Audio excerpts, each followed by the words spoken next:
வணக்கம். ராமாயணத்திலே லக்ஷ்மணன் தாக்கப்பட்டு உயிருக்கு போராடி கொண்டிருந்த போது ஒரு குறிப்பிட்ட மூலிகை லக்ஷ்மணனது உயிரை காக்க வல்லது என்று சுஷேனன் கூறி முடிக்க முன்னமே வடக்கு திசையிலே இமயமலை நோக்கி ஹனுமான் பறக்கலானார். அங்கு அவருக்கு மூலிகையை இனம் காண முடியவில்லை. தவறான மூலிகையை எடுத்துச் சென்றால் அனர்த்தமாகிவிடும் என்று சிகரத்தையே பேர்த்தெடுத்து விரைவிலே அங்கு சென்று விடுகின்றார். சுஷேனன் சிகிச்சை அளிக்க லக்ஷ்மணன் விரைவிலே குணமடைகின்றார்.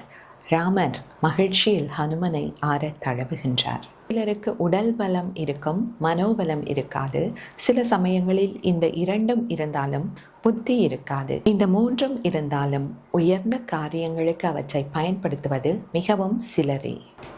ஹனுமான் இந்த மூன்றும் இருந்தும் அதனை எப்பொழுதும் உயர்ந்த நோக்கத்துக்கு பயன்படுத்துவதற்கு தயாராக இருந்தார்.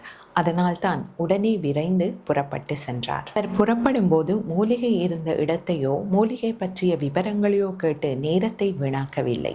ஒரு உயர்ந்த புதிய காரியத்தை நாங்கள் ஆரம்பத்தில் செய்யும் போது அதன் முழு விவரங்களும் நமக்கு தெரியாது. அதனால் அந்த காரியத்தை நாம் செய்யாமல் இருந்துவிடக்கூடாது. இறை நம்பிக்கையோடு காரியத்தில் இறங்க வேண்டும் என்பதனை இந்த சம்பவம் தெளிவுபடுத்துகின்றது. நன்றி.